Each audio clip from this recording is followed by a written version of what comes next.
want you to relax. I am a master at relaxation.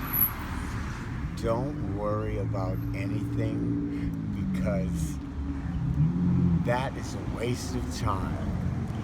This is part of my novel, Looking for Love Under Landmines 2. And if you're interested, we'll figure out how you can read the rest yourself. Kind of like Bruce. Caitlin. Before he got rolled over in the clover, only to discover there were none that held more than 3 leaves.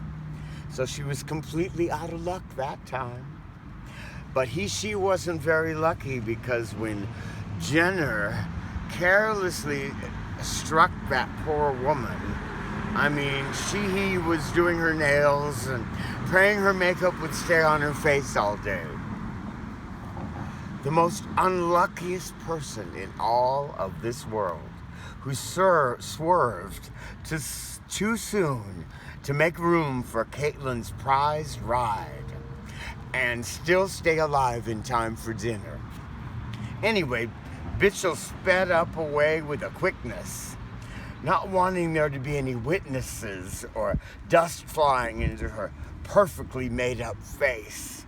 That, quite frankly, is the biggest abuse makeup has ever survived. At least in this lifetime. Which, at any rate, rarely betrays the way she really feels inside. Like a used Looney Tune sharing her loonies with anyone who will listen as she pretends to be a woman. She makes me not dare to care to become a female anymore. I no longer want to be bothered with the whole thing, especially when I see what Caitlin turned into. Sure, I know, everybody, I know. That bitch, needed all those hormones and so much more before opening up her surgeon's door and begging for more liposuction than she bargained for, because she knew that the surgeon thought that since she had sexual reassignment surgery, partial, she was now a born-again virgin who would listen to his every whim from the very beginning. He admired the way she merrily munched on corn on the cob for dessert. He watched her twirl around her cob with the butter dripping off and wishes it was him in this instant. He felt she was in dire need of the servicing. He promised to be in and out in a Jiffy Lube. I guess he insisted on entering from the rear until an important part of him temporarily disappeared in the exit sign she had forgotten to put out because, she was putting out and around and all about like a trout that doesn't know the way out of a rushing river or jumping mistakenly upon a dinner plate for your light lunch that loads you up with what it takes him right to the dinner plate, which was rather hard on carbs, but also has minerals in store galore and so very much more. How that poor dinner plate fish wished to live much longer than it took them to finish their appetizers. The dinner plate fish was expected to live much longer than this. How he prayed for rain with the power to wash away the dish he was being presented upon, and get back to calm waters that mattered almost as much as a gentle touch, where he intended to take his last swim, which would not happen until the very end. But then this happened. It's just a matter of seconds. And that lure was so secure that he had never stood a chance of getting away.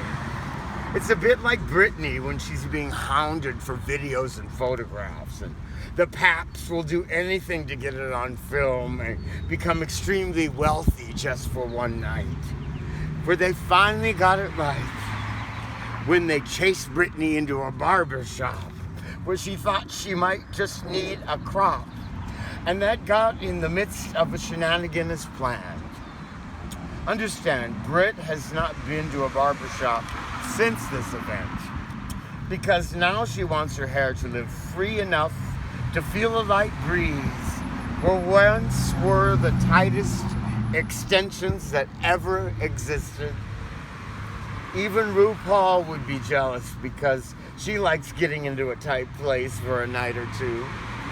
Miss Thing got permission from her boy toy to explore the world and anything else she might adore in the early morn. What did he have to lose when he got in the mood to use and abuse the next lucky, eliminated queen? Fortunately, Ru was a closet dominatrix who turned many tricks at a time. That bitch is absolutely and quite thoroughly enjoys the art of the spank. And she would settle for nothing less than a cat o' nine tails to play with at least once a week. I heard a rumor that any queen can save herself from elimination, okay, or just about any occasion. As long as they raise Ru, they get on through. This, I like that. If you raise Ru, you get on through. This must have just started because it's something I'm certainly used to. What happened to it's how you play the game, because now it seems each and every queen that finds herself in the bottom three is history. At least until Shangela jumps from hell right out of a box of baby wipes just in time to scare the other queens shitless as they witness all this. It makes for great drama for the show. But everybody knows Ru will pull all kinds of tricks to save this great and wonderful show that we know goes miles in the direction of bringing people together. You might even find Miss Thing doing business on Sunset Boulevard as long as she has the wig and the makeup on. She'll become an ATM for her husband before the end of the evening because he's the only one to believe in her from the very beginning. Even before his supermodel days, when her reign as the most famous and tall drag queen entertainer of all. We all love RuPaul. Say it with me. I know I won't have to say please because a lot of you still believe that she bought the milk when you have easily gotten it for free. I guess those who laugh together are even better than the ones who don't carry. Not even a laugh track, as a matter of fact. For Brittany to have a whack attack with her mouth in a roundabout way that they say nobody can really explain. The way that Britney Spears lip syncing is the eighth wonder of the world and so much more. Just ask her mother.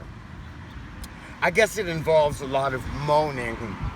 I only know now that both Erika Jayne and Britney are still having profitable moaning careers, and they have had them for years and years. If they were to do a duet, nobody would be able to tell who was who. It is something I know some folks will be in a ball of confusion over, trying to figure out who was who. Britney or Erika Jayne, trying to feel out if one of them had the real goods. So, or if it was all auto-tune. I don't know who moans better. I am starting a new award show, and I want everybody to know both Erika Jayne and Britney Spears are the first nominees for Moaner of the Century. So if you have a vote or you have other ideas of who the best moaners are, I want you to get back to me. We'll read you some more another time. You have a great day. I'm Marquette. This is Love Bug. If you'd like to order my novel, write to me at voyeur88@live.com. Voyeur, VOYEUR, the number 88@live.com. Marquette. Right to read my book. I do charge like $40 a copy, okay? just to be up with you.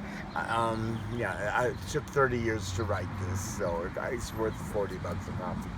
So please get back to me. I'll say that better next time. Thanks so much.